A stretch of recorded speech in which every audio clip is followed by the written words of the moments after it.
Artificial intelligence అదేనండి కృత్రిమ మేధ. ఈ ఆర్టిఫిషియల్ ఇంటెలిజెన్స్ వల్ల ఐటీ రంగంలో పనిచేస్తున్నటువంటి ఎంతోమంది ఉద్యోగులు రానున్న రోజుల్లో వారి ఉద్యోగాల్ని కోల్పోవడం ఖాయం అనేటువంటి ప్రచారం పెద్ద ఎత్తున నిన్న మొన్నటి వరకు జరిగింది. ప్రచారం అనే కాదు, అసలు మైక్రోసాఫ్ట్ కంపెనీలో ఈ ఆర్టిఫిషియల్ ఇంటెలిజెన్స్ని ఎవరైతే రూపొందించారో ఆ రూపొందించిన వారి ఉద్యోగాలు కూడా ఈ ఆర్టిఫిషియల్ ఇంటెలిజెన్స్ వల్లే కోల్పోవాల్సి వచ్చింది. నిజంగా ఆ తర్వాత ఐటీ రంగంలో పనిచేస్తున్నటువంటి ఎంతోమంది ఉద్యోగులు అయితే అయ్యో రానున్న రోజుల్లో ఈ ఆర్టిఫిషియల్ ఇంటెలిజెన్స్ వల్ల మనం కూడా ఉద్యోగాలని కోల్పోవాల్సి వస్తుందేమో అనేటువంటి ఒక భయాందోళనకు అయితే వాళ్ళు లోనైనటువంటి సందర్భాన్ని మనం చూసాం. అయితే ఇప్పుడు మాత్రం పరిస్థితులు దానికి భిన్నంగా మారుతున్నట్లుగా కొన్ని వార్తలు అయితే వస్తున్నాయి. ఆ వస్తున్నటువంటి వార్తల ప్రకారంగా ఆర్టిఫిషియల్ ఇంటెలిజెన్స్ మీద ఎవరైతే గ్రిప్ సాధిస్తారో వారికి రానున్నటువంటి రోజుల్లో ఎక్కువగా ఉపాధి అవకాశాలు ఉండేటువంటి పరిస్థితులు ఉంటాయంటూ కొన్ని వార్తలు వస్తున్న నేపథ్యంలో ఆ వార్తల సారాంశం ఏంటనేది ఒకసారి మనం పూర్తి స్థాయిలో విశ్లేషణ చేసుకునేటువంటి ప్రయత్నం చేద్దాం. ఆర్టిఫిషియల్ ఇంటెలిజెన్స్ మనదే కొత్త బంగారు లోకం. నిన్న మొన్నటి వరకు ఈ ఆర్టిఫిషియల్ ఇంటెలిజెన్స్ మీద ఆందోళన, కృత్రిమ మీద వచ్చేసింది. అందరి పని అదే చేసేస్తుంది. చదువులు అంటే చదివేటువంటి చదువులు మారిపోతాయి, చేసే కొలువులు పోతాయి, రాబోయే తరం ఉపాధి కోసం అల్లాడడం ఖాయమని ఆర్టిఫిషియల్ ఇంటెలిజెన్స్ మీద నిన్న మొన్నటి వరకు అదే పెద్ద ఎత్తున ఆందోళన. నేడు చూసుకున్నట్లయితే ఆర్టిఫిషియల్ ఇంటెలిజెన్స్ మీద ఆశారేఖ, కృత్రిమ మీద వచ్చేసింది. తన పని తానే చేస్తూనే అద్భుతమైనటువంటి అవకాశాలను సృష్టిస్తోంది. కొత్త నైపుణ్యాలను వంటబట్టించుకుంటే, మన ఆలోచనలకు పదును పెట్టుకుంటే వేల ఉద్యోగాలు మీవేనని ఆర్టిఫిషియల్ ఇంటెలిజెన్స్ ఆహ్వానిస్తోంది. అందులో మన దేశంలోని యువతకే అగ్రతాంబూలం దక్కుతుంది అన్నట్లుగా ఈ వార్త సారాంశంగా మనం విశ్లేషణ చేసుకోవచ్చు. కృత్రిమ మీద వచ్చాక కొత్త ఉద్యోగాల సృష్టి ఊపందుకుంటుంది. సృజన నైపుణ్యం ఉన్న వారికి అవకాశాలు పెద్ద ఎత్తున వస్తూ ఉన్నాయి. చాట్ జీపీటీ తర్వాత ఇతర జనరేటివ్ ఏఐ వ్యవస్థలు వచ్చాక ఉద్యోగాల్లో వచ్చినటువంటి మార్పుల మీద యూనివర్సిటీ ఆఫ్ మేరీల్యాండ్ ఇటీవల అధ్యయనం చేసింది. అందులో కొత్త బంగారు లోకం ఆవిష్కృతమైంది. ఏఐ రంగంలో ఉపాధి 68% పెరుగుతున్నట్లుగా స్పష్టమవుతూ ఉంది. 2032 నాటికి కృత్రిమ మీద సృష్టించేటువంటి ఉద్యోగాల సంఖ్య అక్షరాల 36% పెరుగుతుందని ఈ యూనివర్సిటీ అయితే అంచనా వేసింది.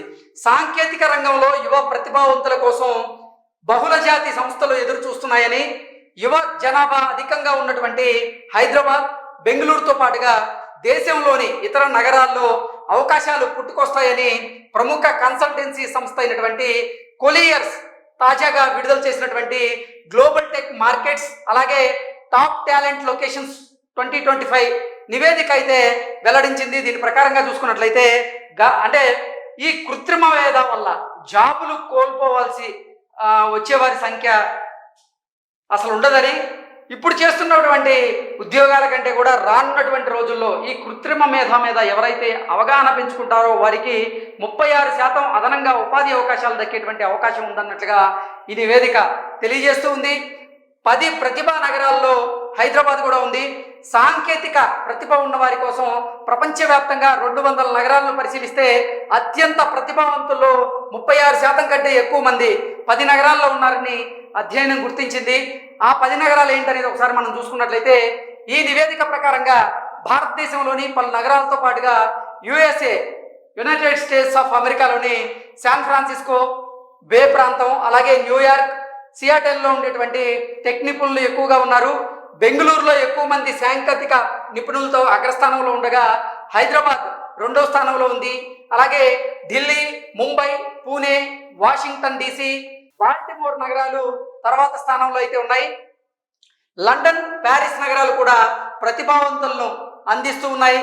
బెంగళూరు ప్రపంచంలోనే అతిపెద్ద డేటా శాస్త్రవేత్తల కేంద్రంగా ఉంది అనడంలో ఎటువంటి అతిశయోక్తి లేదన్నట్లుగా ఈ నివేదికలు అయితే మనకు తెలియజేస్తూ ఉన్నాయి. వయసు తగ్గుతోంది, సాంకేతికతను అందిపించుకోవడంలో యువత ముందుంటున్నారు. దీంతో ఉద్యోగుల సగటు వయసు గణనీయంగా తగ్గుతూ ఉంది.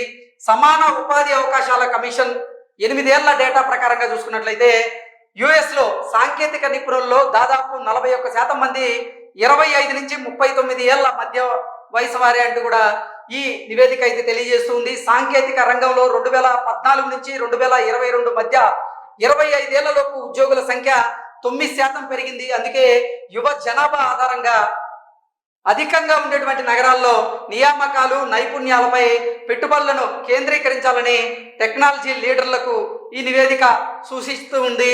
ఈ విషయంలో బెంగళూరు, హైదరాబాదు, ఢిల్లీ, పూణే, చెన్నై, ముంబై నగరాలు ఆ జాబితాల్లో అగ్రస్థానంలో ఉంటాయంటూ కూడా తెలియజేస్తున్నారు.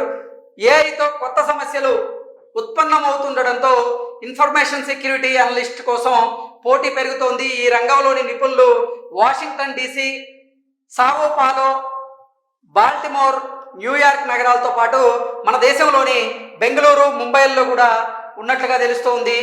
నిరంతర అధ్యయనంతోనే ఈ ఆర్టిఫిషియల్ ఇంటెలిజెన్స్ రంగంలో ఉపాధి పెరిగేటువంటి అవకాశాలు అయితే మనకి స్పష్టంగా కనిపిస్తూ ఉన్నాయి.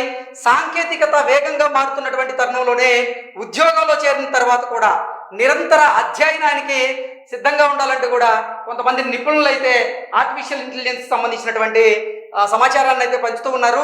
జూనియర్ల నుంచి కూడా నేర్చుకునేందుకు వెనకాడొద్దు.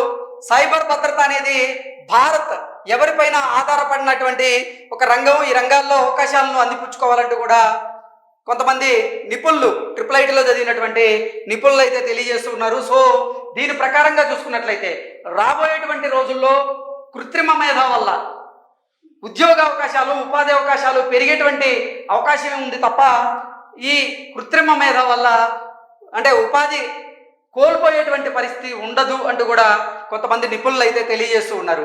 నిజంగా ఓవరాల్గా చూసుకున్నట్లయితే కృత్రిమ మేధ వచ్చాక కొత్త ఉద్యోగాల సృష్టి ఊపందుకుంటూ ఉంది. సృజన నైపుణ్యాలు ఉన్నవారు పెద్ద ఎత్తున ఈ ఆర్టిఫిషియల్ ఇంటెలిజెన్స్ రంగంలో రాణించేదానికి అవకాశం ఉన్నట్లుగా కూడా నిపుణులు అయితే తెలియజేస్తున్నారు.